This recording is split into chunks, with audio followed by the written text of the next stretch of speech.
There are 4 participants in the conference. The recording has started. All participants are muted and they can unmute themselves.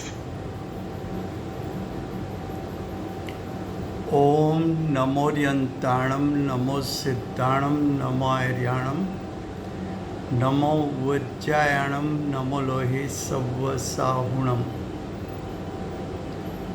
मंगलं भगवान् वीरो मंगलं गौतमो गणी मंगलं कुंदकुंदार्यो जैन धर्मोस्तु मंगलम। ओंकार बिंदु संयुक्तम नित्यं जायन्ति योगिनः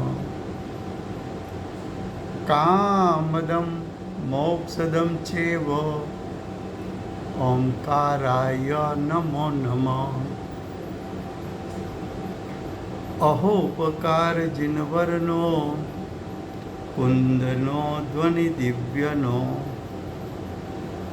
gene कुंद ध्वनि आप्या अहो आ गुरु काहननो तुझ ज्ञान ध्यान नो रंग अमया दर्श रहो ओ शिव पद तक तुझ संग माता हाथ प्रभु।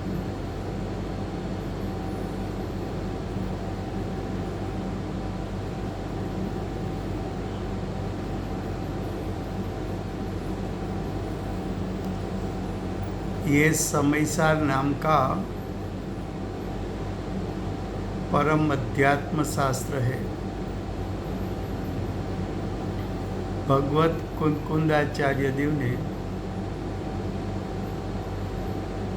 मांगलिक करके समयसार यानी आत्मा का परिपूर्ण शक्ति रूप शुद्ध सामर्थ्य कैसा है उसको दर्शाने के लिए प्रतिज्ञा की है।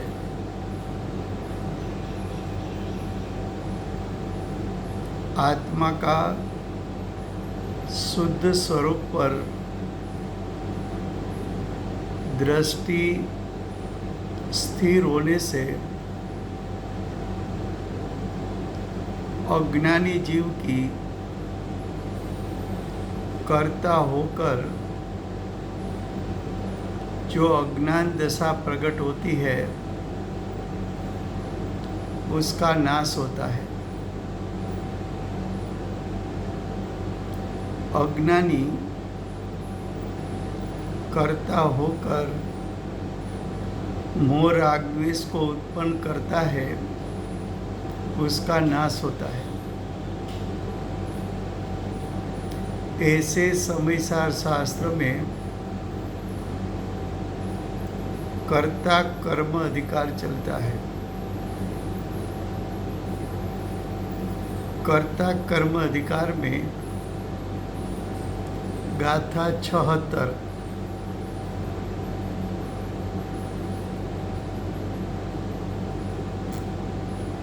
गाथा 76 का हेडिंग में कहा था कि शिष्य ने प्रश्न किया कि उद्गल कर्म को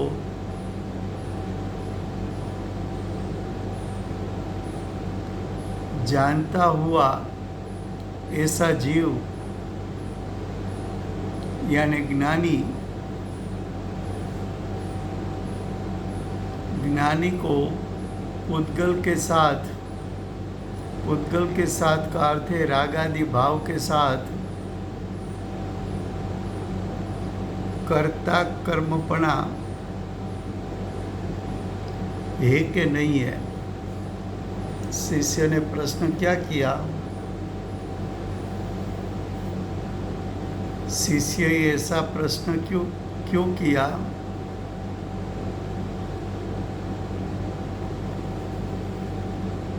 कि ज्ञानी हुआ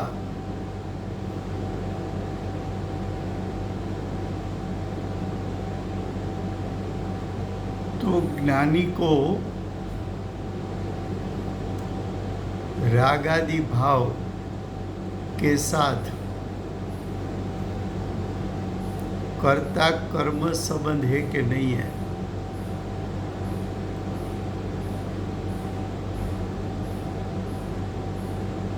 तो कर्ता कर्म संबंध कहाँ होता है?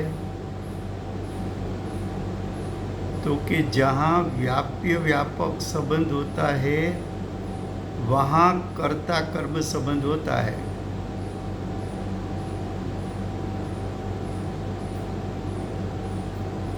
व्याप्य व्यापक संबंध कहाँ होता है? तो कि द्रव्य पर्याय के बीच में।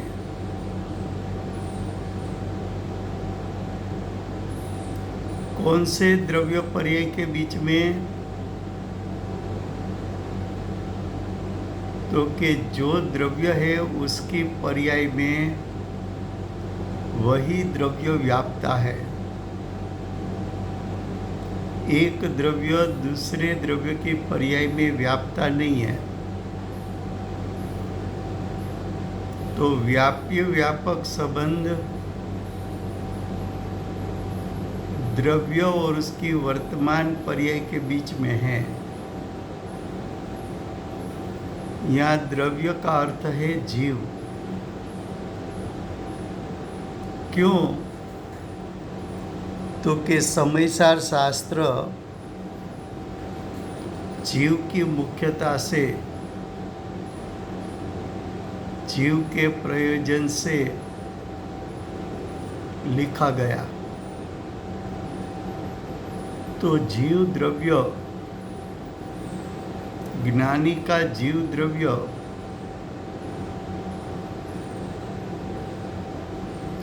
उसको रागादि परिणाम के साथ कर्ता कर्म संबंध है कि नहीं है, ऐसा शिष्य ने प्रश्न किया।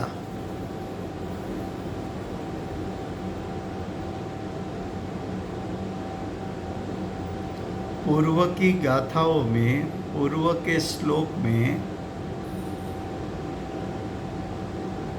ऐसा कहा गया कि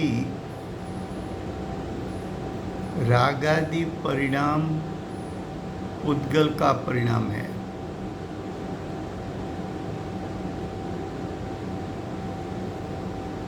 रागादि परिणाम को पुद्गल का क्यों कहा था? तो कि कर्म के उदय के कारण रागादि उत्पन्न हुआ है।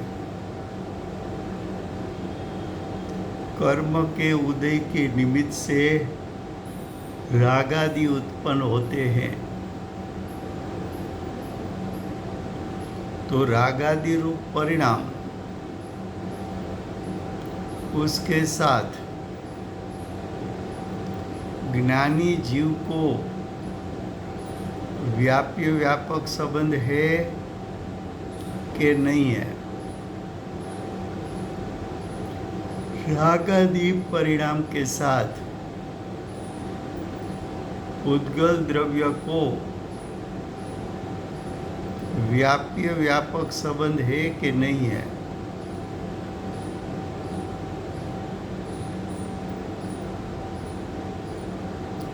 तो पूर्व गाथाओं में बताया था कि रागादि परिणाम का कर्ता तो पुद्गल है।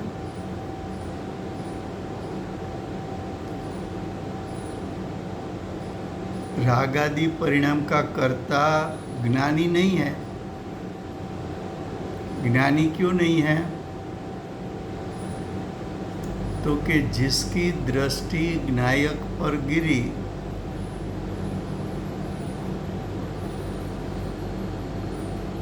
उसको रागादि की उत्पत्ति होती नहीं है। जिसकी दृष्टि ज्ञायक पर गिरी तब ज्ञानी ने मेरा ज्ञायक रागादि भाव से भिन्न है,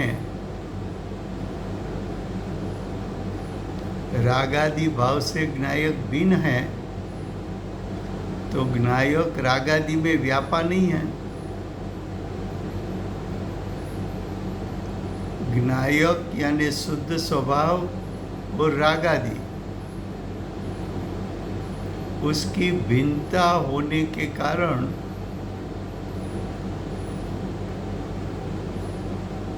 रागादि परिणाम में ज्ञायक व्यापा हुआ नहीं है। तो रागादि में कौन व्यापा हुआ है? तो के कर्म का उदय। तो जो व्यापा हुआ है, जिसको रागादि के साथ व्याप्य व्यापक संबंध है, ऐसे पुद्गल रागादि का करता है। ज्ञानी ने तो अनुभूति के समय में रागादि से मैं भिन्न हूँ ऐसा श्रद्धान और ज्ञान किया। हाँ जी, रागादि में करता तो जीव ही है अज्ञान दशा में, तो पुद्गल कैसे हुआ इसका करता? आपने तो जवाब दे दिया कि अज्ञान दशा में, आपने कहा। जी। तो यहाँ तो ज्ञानी की बात चलती है ना। जी, लेकिन पुद्गल मतलब अज्ञान दशा में करा तो वो पुद्गल ने करा। हाँ, नहीं, अज्ञान दो बात है कि क्या सिद्ध करना है, उस पर से निर्णय होता है।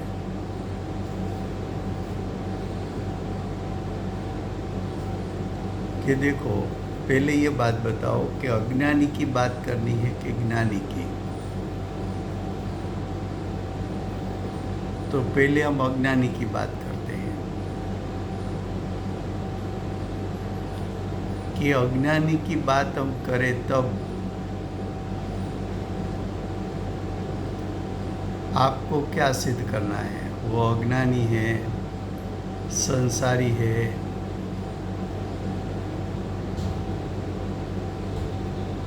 ये सिद्ध करना है। तब ऐसा कहने में आएगा कि मोह राग द्वेष का कर्ता अज्ञानी जीव है। ऐसा क्यों कहा कि मोह राग द्वेष संसार है? अगर मोह राग द्वेष का कर्ता अज्ञानी जीव है, ऐसा सिद्ध नहीं करोगे तो अज्ञानी को राग द्वेष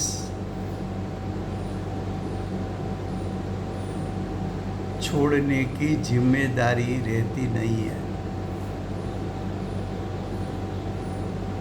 मैं राग द्वेष रूप हुआ ही नहीं, तो राग द्वेष छोड़ने का मुझे पुरुषार्थ करने की जरूरत ही नहीं।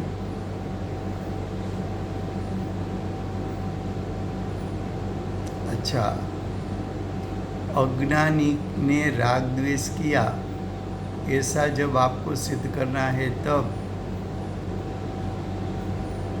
कर्म का उदय आया, इसलिए अज्ञानी को मोह राग द्वेष हुआ कि जीव स्वभाव से च्युत हुआ, इसलिए मोह राग द्वेष उत्पन्न हुआ।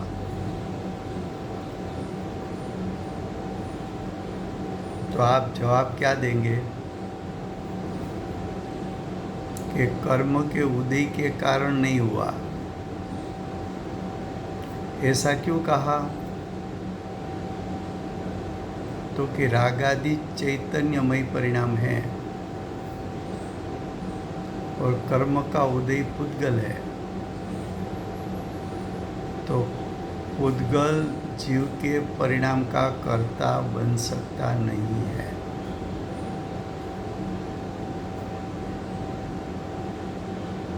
कर्म के उदय के कारण रागादि हुआ, वो उपादान का कथन है कि निमित्त का? तो कि वो निमित्त का कथन है। तो निमित्त जीव का परिणाम करा सकता है? तो कि ना।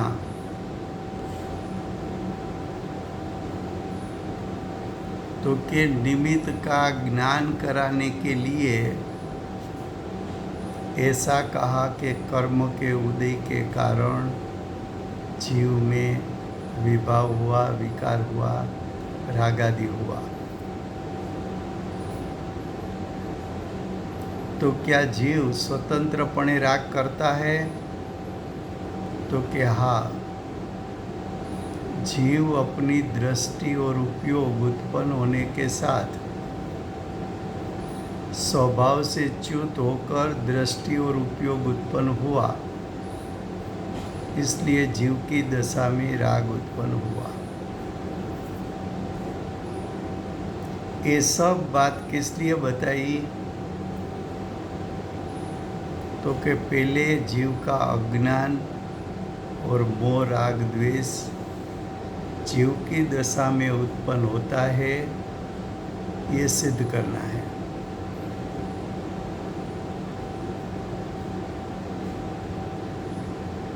ये सिद्ध करने के बाद अब वही अज्ञान मोह राग द्वेष छुड़ाना है। तब ऐसा कहने में आएगा कि तेरे स्वभाव पर दृष्टि कर, तो आत्मा में एक भी गुण ऐसा नहीं है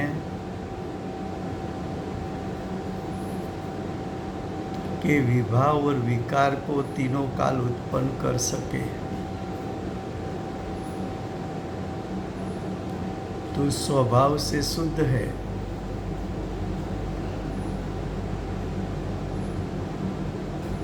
तू स्वभाव से शुद्ध है, फिर भी तेरे परिणाम में विकार क्यों हुआ? तो कि स्वभाव पर दृष्टि और उपयोग तूने नहीं रखा, लेकिन जब विभाव हुआ तब तेरी दृष्टि और उपयोग कर्म के उदय में जुड़ गई थी।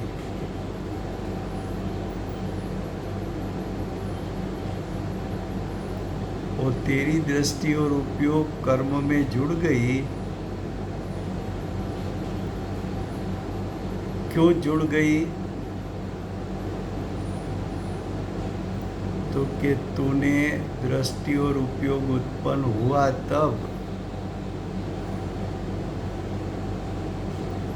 दृष्टि और उपयोग स्वभाव में नहीं रखा, सावधानी नहीं रखी और कर्म के उदय में जुड़ गया। तो तेरी असावधानता वो तेरी गलती थी।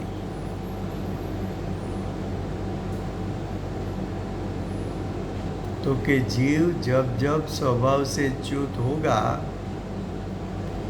तब तब उसकी दृष्टि और उपयोग कहाँ जुड़ती है? तो कि कर्म के उदय में जुड़ती है। तब जीव की पर्याय में मोह राग द्वेष उत्पन्न होता है। तो ऐसे मोह राग द्वेष में अज्ञानी जीव व्यापा हुआ है। अज्ञानी को विभाव के साथ कर्ता कर्म संबंध है, अज्ञानी ने कर्ता होकर विभाव रूप मोह राग द्वेष रूप कर्म किया है। अज्ञानी जीव मोह राग द्वेष करने में स्वतंत्र है। उसके असंख्यात प्रदेश में से जो विकारी पर्याय उत्पन्न हुई, वो असंख्यात प्रदेश में से उत्पन्न हुई पर्याय में मोह राग द्वेष उत्पन्न हुआ है। तो पहले ये सिद्ध किया कि अज्ञानी मोह राग द्वेष में व्याप्त है। ऐसी प्रवृत्ति उत्पन्न हुई अज्ञान के कारण।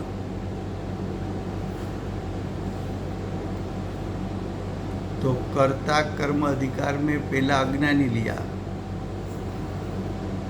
कि अज्ञानी कर्ता होकर अज्ञान को उत्पन्न करता है, अज्ञानी कर्ता होकर मोह राग द्वेष को उत्पन्न करता है। लेकिन ज्ञानी हुआ उसके बाद क्या?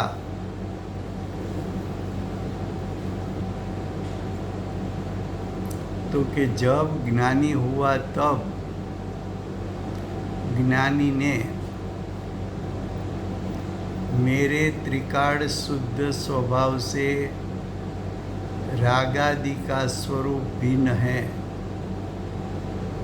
ऐसा श्रद्धान ज्ञान किया।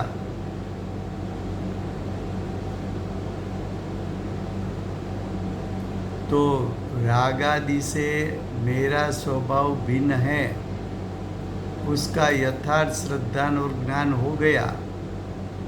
तब ऐसा कहने में आता है कि ज्ञानी का आत्मा कर्ता बनकर रागादि भाव को उत्पन्न नहीं करता,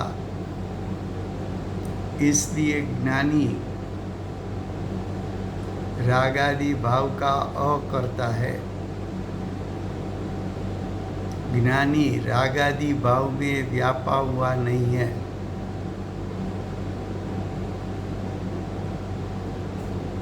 ज्ञानी को रागादि भाव के साथ कर्ता कर्म संबंध छूट गया, ज्ञाता दृष्टा हो गया। तो ज्ञानी की दशा में ज्ञानी रागादि का कर्ता क्यों नहीं है? उसका एक कारण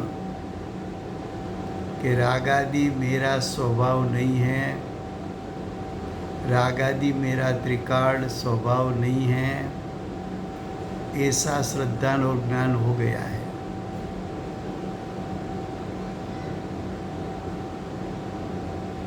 दूसरा, अनुभूति के काल में ज्ञायक शुद्ध स्वभाव से रागादि भिन्न है, ऐसा भी श्रद्धान और ज्ञान हो गया है। तीसरा, रागादि भाव करने जैसा नहीं है, ऐसा अभिप्राय हो गया है। चौथा, रागादि भाव को ज्ञानी ही करता जाता है। पांचवा, प्रति समय ज्ञानी शुद्धता में बढ़ोतरी करता जाता है, शुद्धि की वृद्धि करता जाता है और कसायो क्रम से नाश हो जाता है।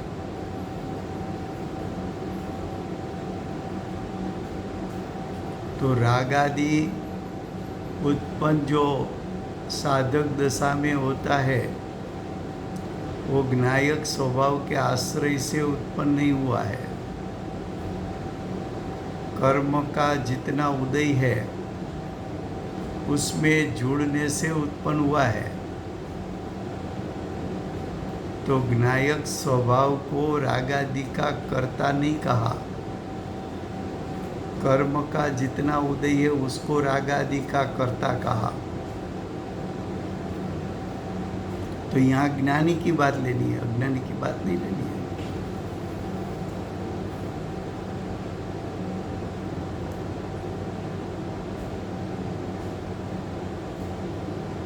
अब देखो टीका, प्राप्य विकार्य और निवृत्य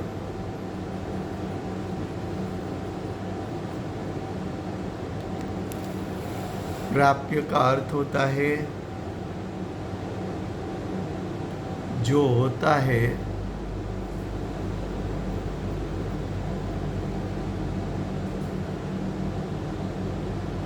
वो कार्य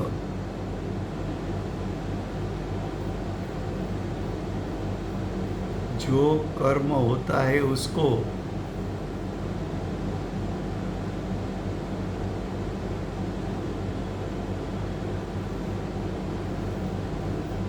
प्राप्त करना, निवृत्य का अर्थ होता है, विकार्य का अर्थ होता है बदलना, निवृत्य का अर्थ होता है उपजना,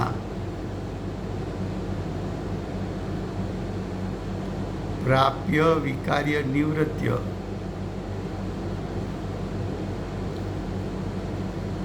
एक समय की जो अवस्था है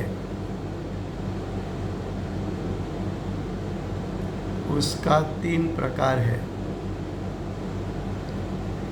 प्राप्य,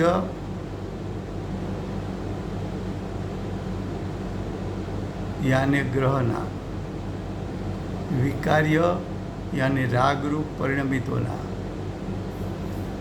निवृत्य राग रूप उपजना। उसका विशेष अर्थ भावार्थ में करेंगे। अब देखो, जो एक समय का कार्य है, प्राप्य विकार्य निवृत्य, ऐसा व्याप्य लक्षण वाला, व्याप्य किसको कहा था? पर्याय को। व्यापक किसको कहा था? द्रव्य को। तो व्याप्य, व्यापक, द्रव्य,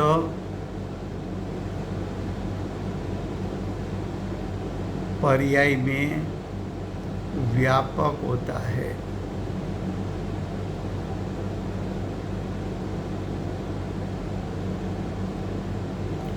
तो व्याप्य लक्षण वाला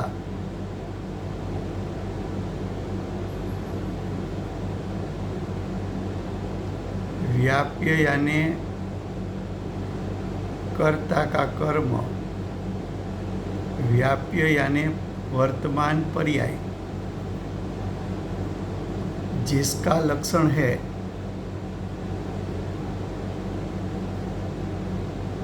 ऐसे पुद्गल के परिणाम स्वरूप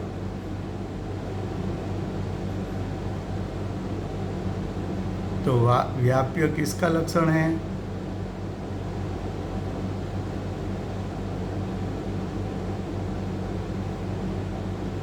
और व्याप्य किसका परिणाम है? तो पुद्गल के परिणाम स्वरूप। तो पुद्गल का परिणाम, किसको पुद्गल का परिणाम कहा था? जीव की शुद्ध पर्याय को के रागादि को।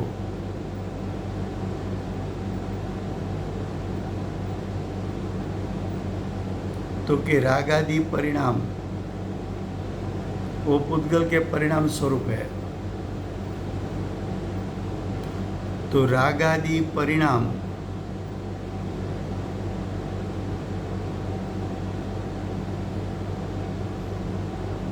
जो कर्म यानी कर्ता का कार्य राग आदि परिणाम को कर्म कहेंगे तो कर्ता किसको कहेंगे? तो कि यहाँ ज्ञानी की बात चलती है।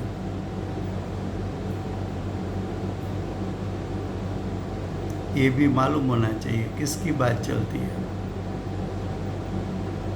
तो कि जब ज्ञानी की बात चलती है तब ज्ञानी शुद्ध परिणाम का करता है कि राग आदि का करता है? तो कि ज्ञानी शुद्ध परिणाम का करता है। तो राग आदि किसका कार्य है? राग आदि किसका परिणाम है? तो कि पुद्गल द्रव्य का परिणाम है। पुद्गल द्रव्य यानी कर्म का उदय।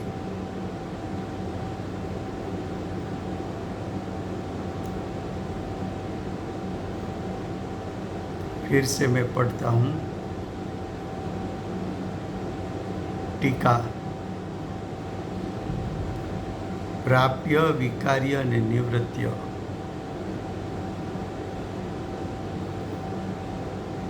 એવા ત્રણ શબ્દ છે.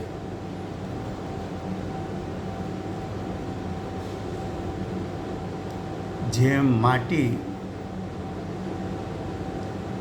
ઘડામાં અંતર્વ્યાપક થઈને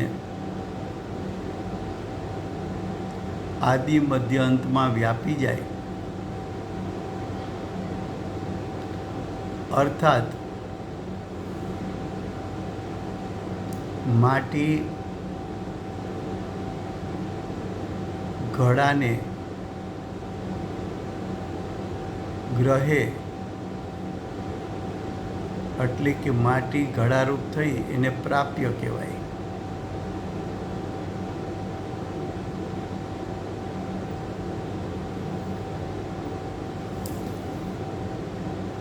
નિવૃત્ય કોને કહેવાય?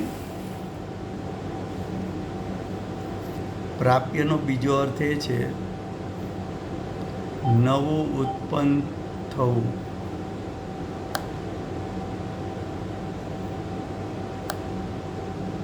હવે જો નિવૃત્ય એટલે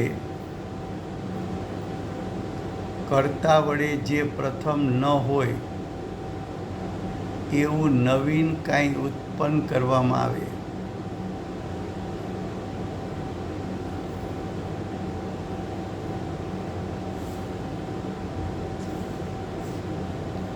એ કર્તાનું નિવૃત્ય કર્મ છે.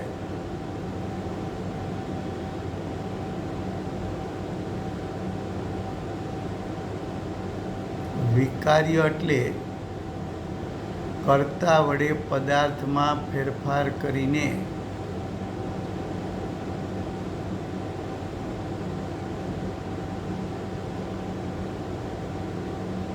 જે કંઈ કરવામાં આવે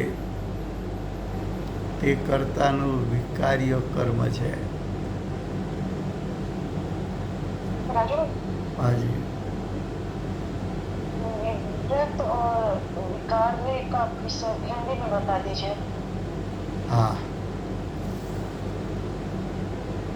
पहले इतना ही लो आप कि एक समय की जो अवस्था है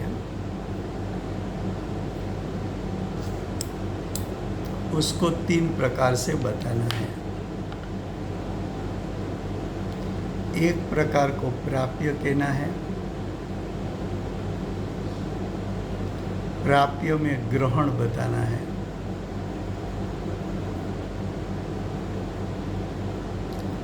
दूसरा विकार्य बताना है.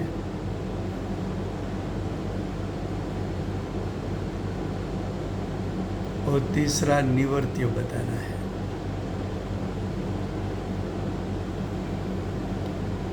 राग ने प्राप्त करवो प्राप्य, राग रूपे परिणमवो विकार्य, राग रूपे उत्पन्न थवो निवृत्य.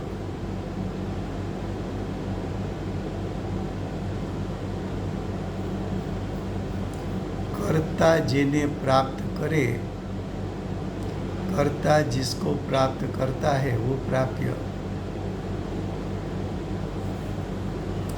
कर्ता राग रूप परिणमित होता है विकार्य। कर्ता राग रूप उत्पन्न होता है निवृत्य। शब्द शायद पकड़ में आए कि ना आए, उसका भाव समझ में आ जाएगा, क्योंकि प्राप्य विकार्य निवृत्य ऐसा शब्द प्रयोग सामान्य स्वरूप से बहुत स्थानों पर आता नहीं है और रूटीन भाषा में भी बोला जाता नहीं है। इसलिए प्राप्य विकार्य निवृत्य समझने में थोड़ी दिक्कत होती है। तो देखो टीका फिर से, प्राप्य कोने केवू, तो के कर्ता जेने ग्रहण करे। विकार्य कोने केवू, कर्ता राग रूपे परिणमे। निवृत्य कोने केवू, कर्ता राग रूपे उपजे।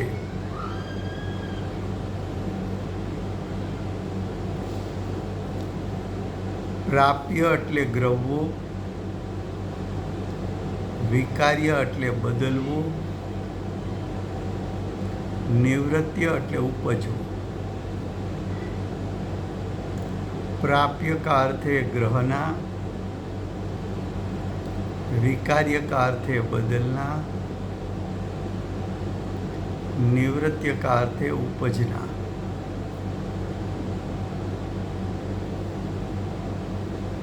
एक समय की अवस्था को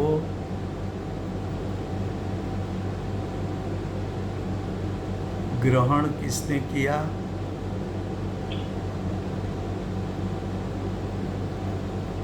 परिणमन क्या हुआ और उपजा क्या? तीन बात बतानी है। उसका विशेष अर्थ भावार्थ में भी करने वाले हैं। प्राप्य विकार्य और निवृत्य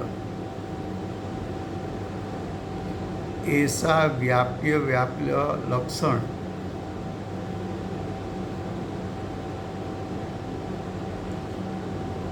ऐसा व्याप्य लक्षण वाला पुद्गल के परिणाम स्वरूप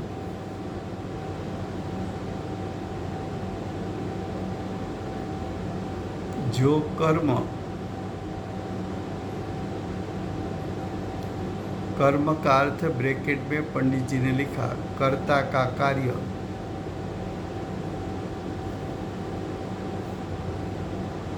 उसमें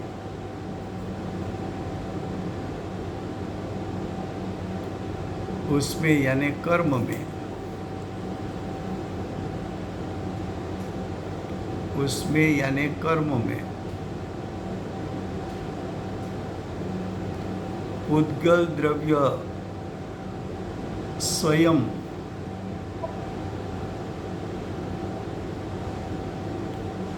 पुद्गल द्रव्य स्वयं यानी कर्म का उदय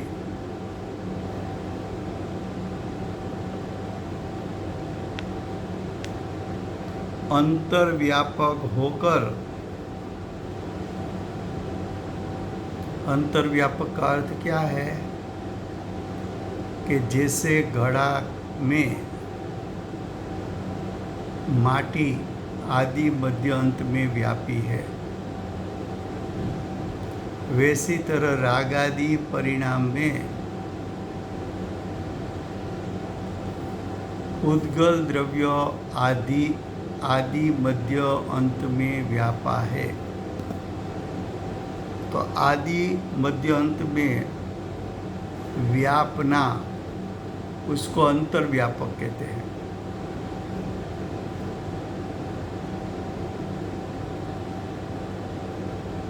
तो पुद्गल आदि मध्य अंत में व्याप कर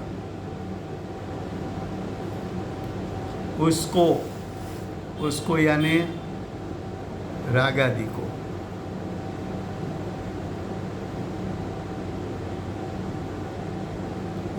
को ग्रहता उसका अर्थ प्राप्य, ग्रहता उसका अर्थ प्राप्य,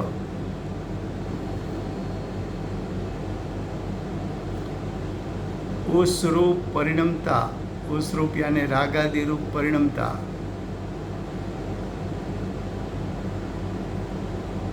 तो परिणमता उसका अर्थ विकार्य,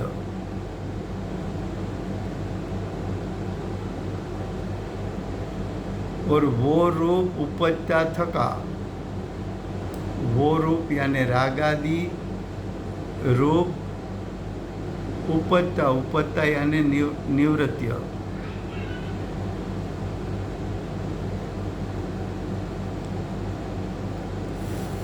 फरीवार ગુજરાતીમાં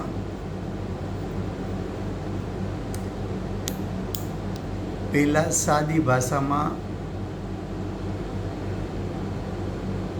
સમજાવવામાં આવે છે દ્રષ્ટાંત આપીને।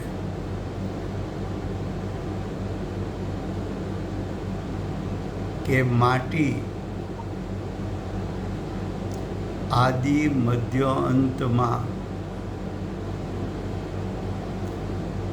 તો માટી આદિ મધ્ય અંતમાં ઘડામાં વ્યાપી છે।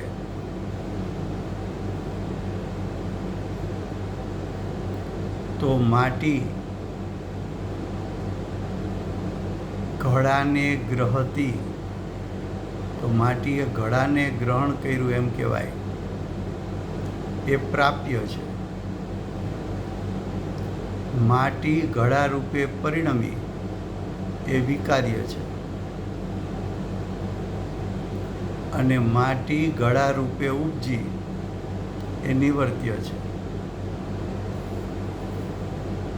તો માટીના ઘડા રૂપે પરિણામ તો એક છે, પણ માટી ઘડાને ગ્રહણ કરે છે, માટી ઘડા રૂપે પરિણમે છે, અને માટી ઘડા રૂપે ઉપજે છે। માટે માટી પ્રાપ્ય, માટી વિકાર્ય, માટી નિવૃત્ય। આ ઉત્પાદ વ્યય ધ્રુવ તરીકે જોવાય રાજુભાઈ? ઉત્પાદ વ્યય ધ્રુવ તરીકે, હા, એ શબ્દ પ્રયોગ આવશે, આગળ આવશે। Okay okay okay. તો માટી જાજો નો ખ્યાલ આવે તો એટલું જ કે ઘડાના પૂરા ભાગમાં કોણ વ્યાપ્યું છે, સાદી ભાષામાં આટલું કેવું છે। તો કે માટીના પૂરેપૂરા ભાગમાં, પૂરેપૂરા ભાગના 3 ભેદ પાડ્યા કે માટીમાં શરૂઆતમાં, મધ્યમાં અને અંતમાં કોણ વ્યાપ્યું છે। હવે આદિ મધ્ય અંત શબ્દ કાઢી નાખો તો માટીના પૂરા ભાગમાં કોણ વ્યાપ્યું છે, ઘડાના પૂરા ભાગમાં કોણ વ્યાપ્યું છે, તો કે માટી વ્યાપી છે।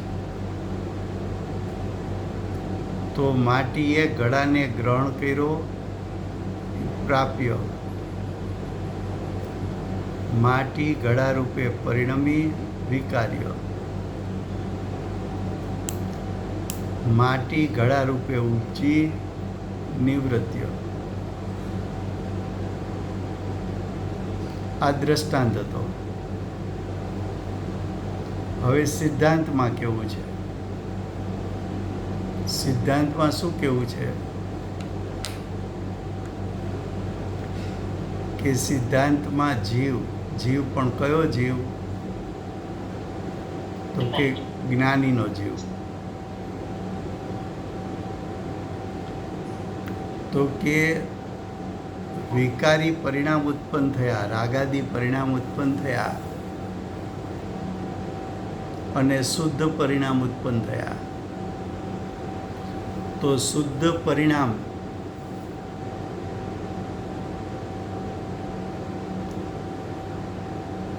એને જ્ઞાની ગ્રહતો, તો શુદ્ધ પરિણામને ગ્રહતો એટલે પ્રાપ્ય. જ્ઞાની શુદ્ધ પરિણામ રૂપે પરિણમતો એટલે વિકાર્ય, અને જ્ઞાની શુદ્ધ પરિણામ રૂપે ઉપજતો એટલે નિવૃત્ય.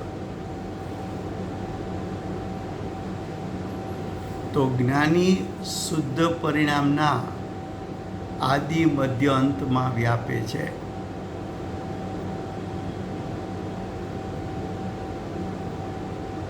હવે અશુદ્ધ પરિણામ,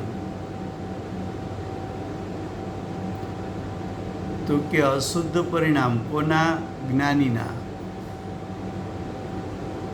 તો અશુદ્ધ પરિણામમાં જ્ઞાનીનો આત્મા વ્યાપે છે એમ કેવું છે?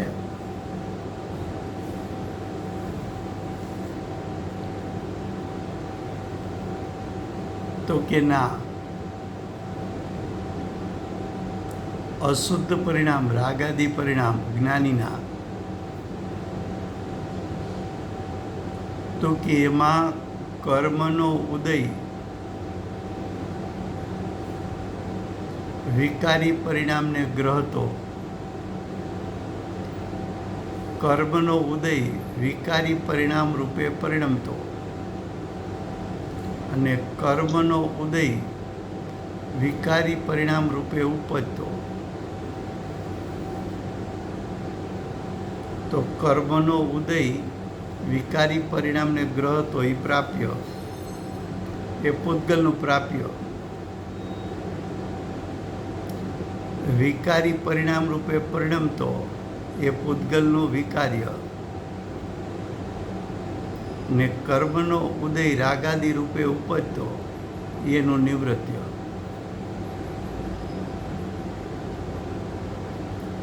તો અહીંયા એમ સિદ્ધ કરવું છે કે જ્ઞાની પોતાના શુદ્ધ પરિણામમાં આદિ મધ્ય અંતમાં વ્યાપે છે, માટે જ્ઞાની શુદ્ધ પરિણામનો કર્તા. પણ જ્ઞાની માટે કર્તા શબ્દ નથી વપરાતો,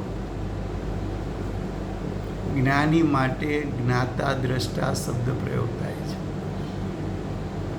તો જ્ઞાની શુદ્ધ પરિણામનો જ્ઞાતા દ્રષ્ટા છે, એટલે કે પોતાના પરિણામમાં રાગાદી થાય છે એને માત્ર જાણે છે. એ જાણન ક્રિયામાં કોણ વ્યાપે છે? તો કે જ્ઞાની વ્યાપે છે. રાગાદીમાં કોણ વ્યાપે છે? તો કે કર્મનો ઉદય વ્યાપે છે. તો કર્મના ઉદયને રાગાદી સાથે વ્યાપ્ય વ્યાપક સંબંધ છે. જ્ઞાની ને જ્ઞાતા દ્રષ્ટા પરિણામ સાથે વ્યાપ્ય વ્યાપક સંબંધ છે. માટે રાગાદી જ્ઞાનીથી ભિન્ન હોવાથી જ્ઞાની રાગાદીના કરતા નથી.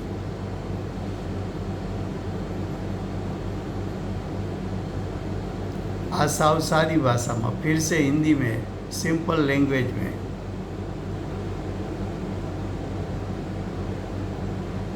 पहले दृष्टांत, बाद में सिद्धांत.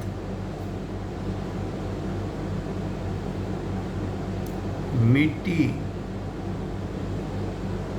घड़ा के आदि मध्य अंत में व्याप्ति है. आदि मध्य अंत शब्द निकाल दो तो मिट्टी घड़ा के पूरे भाग में व्याप्ति है. पूरा भाग का अर्थ किया आदि मध्य अंत. तो मिट्टी ने घड़ा को प्राप्त किया, वो घड़ा का प्राप्य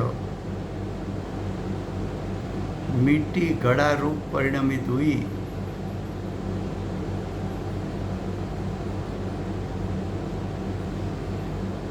मिट्टी घड़ा रूप परिणमित हुई, वो विकार्य घड़ा का। मिट्टी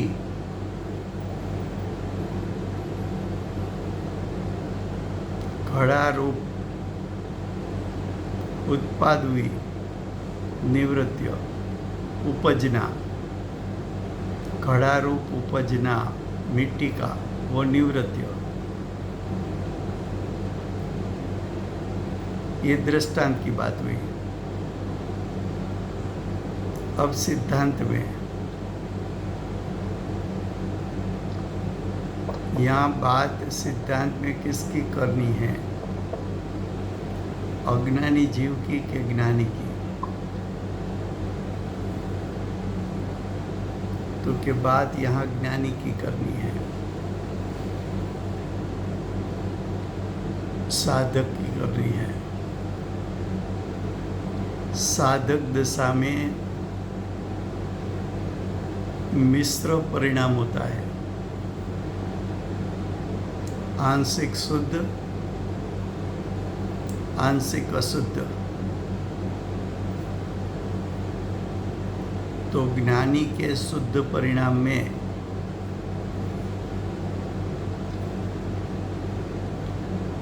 ज्ञानी का शुद्ध स्वभाव व्यापा हुआ है। ज्ञानी के शुद्ध परिणाम में आदि मध्य अंत में त्रिकाल शुद्धात्मा व्यापा हुआ है।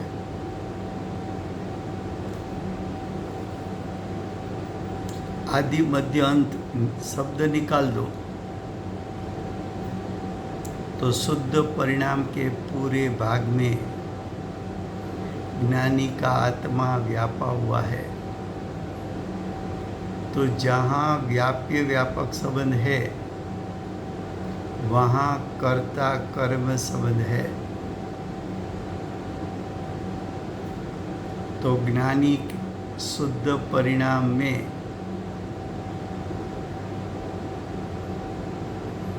व्यापक होकर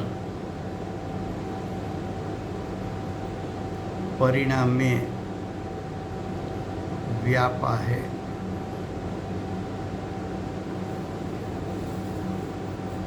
लेकिन जहाँ व्याप्य व्यापक संबंध है, वहाँ कर्ता कर्म संबंध है। तो शुद्ध परिणाम का कर्ता ज्ञानी, लेकिन ज्ञानी के लिए कर्ता शब्द प्रयोग नहीं करने में आता है। उसके लिए शब्द प्रयोग किया करने में आता है ज्ञाता दृष्टा।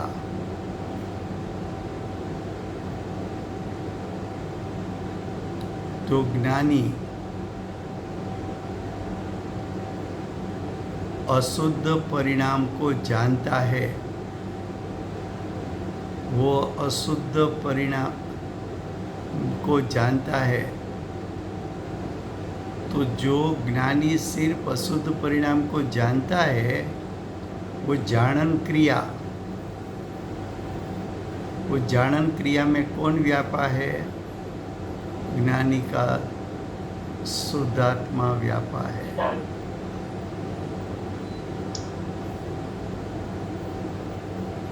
तो अशुद्ध परिणाम में कौन व्यापा है? तो कि अशुद्ध परिणाम में कर्म का उदय व्यापा हुआ है। तो अशुद्ध परिणाम का कर्ता कौन? तो कि कर्म का उदय पुद्गल। रागादि किसका कार्य है? तो कि पुद्गल उसमें व्यापा है, इसलिए रागादि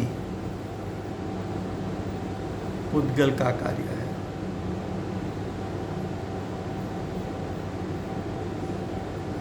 ख्याल में आता है? पहले ये सिंप्लीफाई कर दिया, बाद में पढ़ेंगे शब्द शब्द। ज्ञानी को शुद्ध परिणाम का ही कर्ता क्यों कहा? तो कि समयसार चारित्र की मुख्यता से कथन नहीं है। समयसार दृष्टि प्रधान कथन है। दृष्टि प्रधान कथन में सम्यक दर्शन हुआ तो सम्यक दृष्टि की महिमा ऐसे करेंगे कि सम्यक दर्शन हुआ तो उसको आपको ऐसा लगे कि पूर्णता की प्राप्ति हो गई, ऐसा वर्णन करेंगे। ऐसा कैसे करेंगे कि दृष्टि का विषय, उसका अर्थ है ज्ञानी का अभिप्राय। तो ज्ञानी का अभिप्राय क्या है? चारित्र दशा में जो राग द्वेष होता है, वो राग द्वेष ज्ञानी को करने जैसा लगता है कि छोड़ने जैसा? तो कि छोड़ने जैसा। तो ज्ञानी को राग आदि परिणाम साधक दशा का छोड़ने जैसा अभिप्राय है, इसलिए उसको राग आदि नहीं है। दूसरा, राग आदि ज्ञानी को दुखदायक लगता है कि सुखदायक? तो कि दुखदायक लगता है। तो ज्ञानी दुख रखना चाहते हैं कि टालना चाहते हैं? तो कि अभिप्राय दुख को टालने का है, इसलिए ज्ञानी राग आदि का कर्ता नहीं है।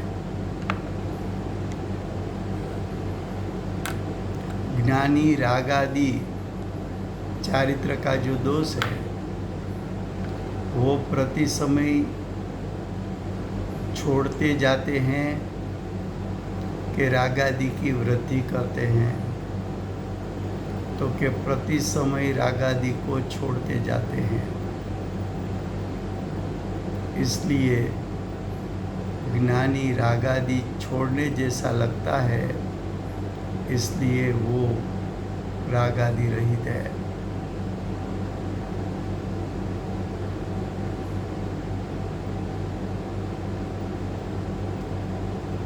तो ज्ञानी, उसकी दृष्टि राग आदि पर है कि एक बार सम्यक दर्शन हुआ उसके बाद उसकी दृष्टि ज्ञायक पर है? तो कि उसकी दृष्टि ज्ञायक पर है।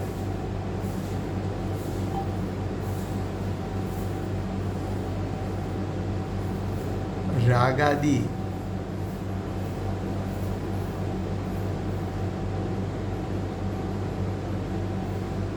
राग आदि ज्ञायक स्वभाव में अभेद है कि ज्ञायक स्वभाव से भिन्न है? ज्ञानी को कैसा लगता है? तो कि राग आदि ज्ञायक से भिन्न लगता है। ज्ञानी को राग आदि अपना स्वरूप लगता है कि अपने स्वभाव से, अपने स्वरूप से भिन्न लगता है? तो कि अपने स्वरूप से भिन्न लगता है। इसलिए सम्यक दृष्टि को राग का कर्ता कहने में आता नहीं। समय हो गया। Thank you very much Rajubhai, બધાને જય જિનેન્દ્ર। થેન્ક યુ રાજુભાઈ, જય થેન્ક યુ। જિનેન્દ્ર। આજે રાતના છે રાજુભાઈ, પછી રાતના હશે? તમે બારગામ જવાનો હો તો? ના, આજે નહીં રહે। અને કાલે હું જઈશ શિવપુરી। પરમ દિવસે શિલાન્યાસ હા, થશે। એટલે ગુરુવારે જ શરૂ થશે, ગુરુવારે જ શરૂ થશે। હા, ગુરુવારે શરૂ બસ થશે। ઉપર। राजूभाई, હાજી राजूभाई, હાજી। आपने सबसे लास्ट में क्या लिया था कि सम्यक दृष्टि को राग का कर्ता कहा जाता है? हाँ, वो किस दृष्टि से कहने में आता है वो भी अगले स्वाध्याय में हम बताएंगे। आप फिर से प्रश्न करना उस समय। હાજી જી જી હાજી.